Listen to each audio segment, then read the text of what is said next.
एक बार बादशाह अकबर और बीरबल बगीचे में टहल रहे थे। तभी बादशाह अकबर ने बीरबल से पूछा, बीरबल, मैं बड़े दरबार में कभी कभी तुम्हारी मजाक उड़ा देता हूँ, तुम्हारी टांग खींचता रहता हूँ, तुम्हें बुरा नहीं लगता? बीरबल ने कहा, महाराज, जब भी कोई मुझे नीचा दिखाता है या बुरा भला कहता है तो मैं बहरा हो जाता हूँ। बादशाह ने कहा, ऐसा क्यों? बीरबल ने कहा, आपको एक कहानी सुनाता हूँ महाराज। कुछ मेंढकों का झुंड कहीं जा रहा था। तभी अचानक उसमें से दो मेंढक एक गड्ढे में गिर गए। पहले तो मेंढकों ने उनको निकालने का थोड़ा प्रयास किया। जब वो सफल नहीं हुए तो मेंढकों ने कहा कि अब तुम इसमें से कभी नहीं निकल सकते क्योंकि गड्ढा बहुत गहरा है, इसलिए अब निकलने की आस और प्रयास करना छोड़ दो। उन दोनों मेंढकों ने ऊपर खड़े मेंढक की बात नहीं सुनी और उस गड्ढे से निकलने के प्रयास में जुट गए। वे जोर जोर से उछल उछल कर उस गड्ढे से निकलने का प्रयास करने लगे। ये देख के ऊपर के मेंढक चिल्लाने लगे, अरे पागल हो गए, तुम दोनों क्यों व्यस्त की मेहनत कर रहे हो?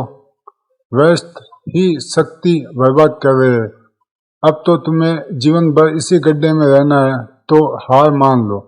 ये सुनकर उन दोनों में से एक मेंढक ने ऊपर खड़े मेंढक की बात मान ली और निराश होकर एक कोने में जाकर बैठ गया।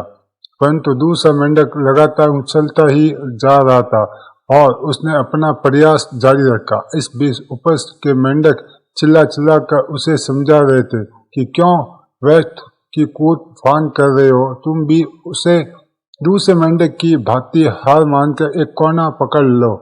इसी गड्ढे के जीवन से अब संतुष्ट होकर रहो। परंतु वह मेंढक शायद ऊपर से चीख रहे मेंढक की बात नहीं सुन रहा था।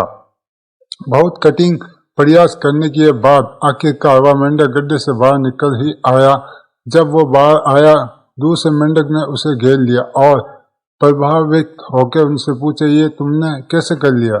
उस मेंढक ने कहा, क्यों, तुम ही तो चिल्ला चिल्ला कर कह रहे थे कि तुम आ सकते हो, कोशिश करो कोशिश करो। मेंढकों ने कहा, अरे नहीं, हम तो कह रहे थे कि तुम नहीं आ सकते, व्यर्थ में कोशिश मत करो। बातों बातों में उन्हें पता चला कि मेंढक थोड़ा बहरा है।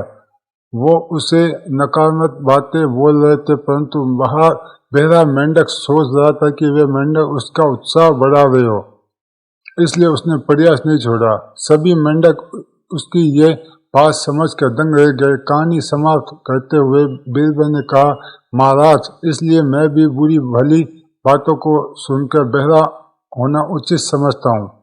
बीरबल की बात सुनकर राजा अकबर हमेशा की तरह उससे प्रभावित हुए। दोस्तों, इस कहानी से हमें ये शिक्षा मिलती है कि लोग क्या कहेंगे, क्या सोचेंगे, इस बात का हम पर कोई असर नहीं होना चाहिए। वह चाहे जो भी कहे, आप खुद पर विश्वास रखें और अपने प्रयास को जारी रखें। एक ना एक दिन सफलता जरूर मिलेगी। कुछ तो लोग कहेंगे, लोगों का काम कहना है। दोस्तों, मेरे चैनल को लाइक शेयर सब्सक्राइब जरूर करना।